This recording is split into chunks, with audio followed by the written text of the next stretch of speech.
اعوذ باللہ من الشیطان الرجیم بسم اللہ الرحمن الرحیم گورنمنٹ ہائی اسکول منڈی سے ایک بار پھر میں آپ بچوں سے مخاطب ہوں. بچے آپ بخوبی جانتے ہیں کہ حالات کی وجہ سے ہم روبرو نہیں ہو رہے ہیں، مگر آپ بچوں کو تعلیم کی نور سے آراستہ کرنا بھی ہمارا اولین فرض ہے. اس سلسلے میں ہم آپ تک پروگرام پہنچا رہے ہیں. آج میں آپ بچوں سے اردو زبان اور رسم الخط کے متعلق جانکاری دینے کی کوشش کروں گا. ہمارا سلیبس بھی تقریباً 80% مکمل ہو چکا ہے. نثر کا زیادہ تر پورشن نثر تقریباً 90 سے 95% مکمل ہے. اردو نظم کا حصہ بھی تقریباً 70 کے تک ہمارا مکمل ہو چکا ہے. آج میں آپ بچوں کو اسی لیے زبان و رسم الخط کے متعلق کچھ جانکاری فراہم کروں گا. سب سے پہلے بچوں، زبان کس کو کہتے ہیں؟ زبان ان مجموعہ الفاظ کو کہتے ہیں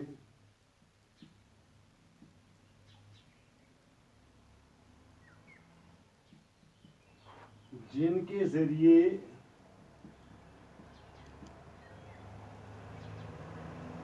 دل کی باتیں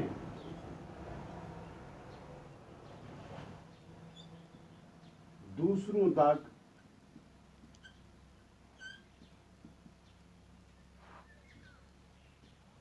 یا دوسروں پر ظاہر کی جائے.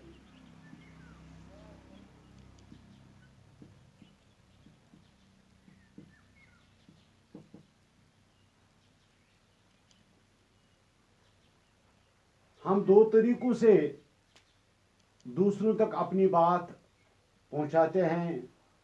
جب ہم زبان سے کوئی بات دوسروں تک پہنچاتے ہیں تو اس کو تقریری کہتے ہیں. تقریری. یہ دوسرا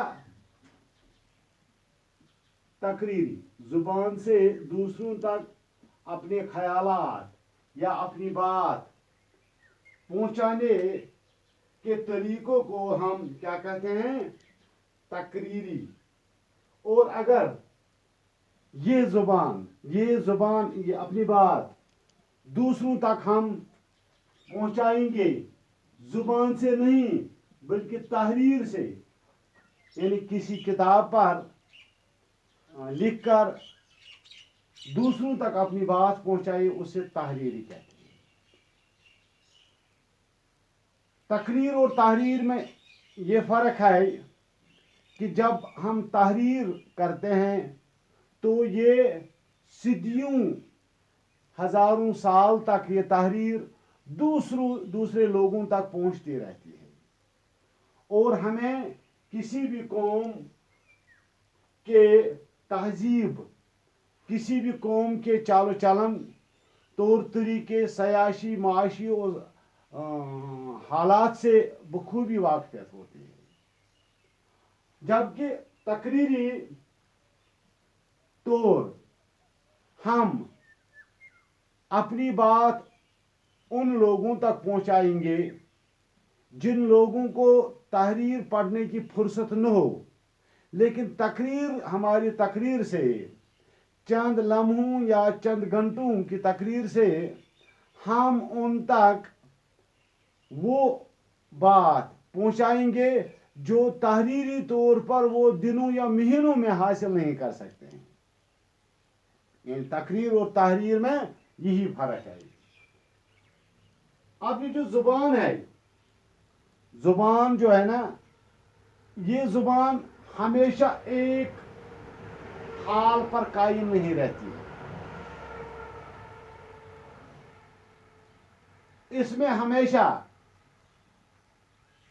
ترمیم یا تبدیلی آتی رہتی ہے. جو زبان آج سے صدیوں ہزاروں سال پہلے بولی جاتی ہے وہ آج اپنی شکل میں ہمارے سامنے موجود تو نہیں ہے. اب زبانوں کے اس بننے یا بگاڑنے میں جو اسباب ہیں ان میں آب و ہوا کے اختلافات، حکومت کی عدم توجہی اور عوام کی دلچسپی یا عدم دلچسپی ضرور شامل ہیں. اگر ہم ہندوستان کی بات کریں گے تو جو یہاں آریہ لوگوں نے جو یہاں زبان یہاں لائی، چونکہ وہ سنسکرت تھی، مگر آہستہ آہستہ متفرق زبانوں پر اس زبان کا اثر ہوا اور نئی زبانیں وجود میں آ گئی. ہندوستان کے لیے بہترین زبان اردو ہی رہی ہے. اردو نے ہندوستان کی آزادی کی جدوجہد میں بھرپور حصہ لیا ہے. یعنی اردو زبان نے بھی ہندوستان کی آزادی کی جدوجہد میں بھرپور حصہ ادا کیا ہے. اور اس زبان نے ہندو ادیب یعنی ادیب کی جمع شعراء اور مفکروں کو بھی پیدا کیا ہے. اردو زبان جن میں رتن لال سرشار، چک بست لکھنوی، پریم چند، اسی طرح کرشن چند اور بہت سے ایسے انسان، ایسے شعراء یا ادیب ہیں جن کو اردو زبان نے بہت اونچے مقام تک لیا ہے. اگر ہم اسی زبان کو، جیسے میں نے آپ کو تھوڑا زبان کے متعلق بتا دیا، اگر اسی زبان کے بجائے اب ہم رسم الخط کے بارے میں جاننے کی کوشش کریں گے.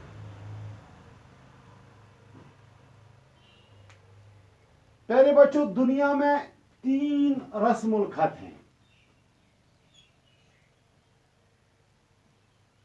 دنیا میں 3 رسم الخط ہیں.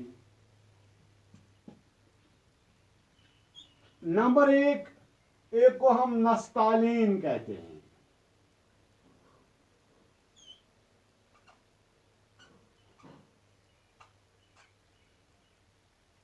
دوسرا اس کو ہم رومن کہتے ہیں. تیسرا معکوسی. یہ 3 رسم الخط دنیا میں.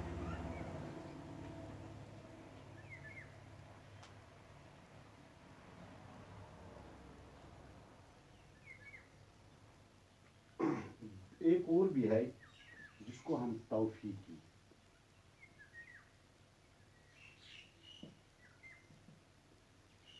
یہ بعد میں ہم کریں گے. یہ جو نستعلین جو ہے نا، نستعلین کیا ہے؟ نستعلین وہ رسم الخط ہیں جو عربی، اردو، کشمیری، فارسی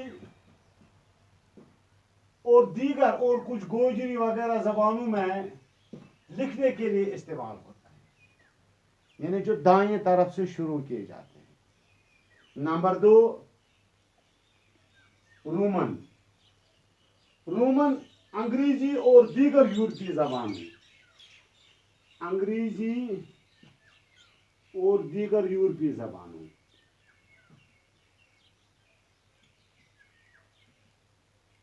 کے لیے استعمال کیا جاتا ہے.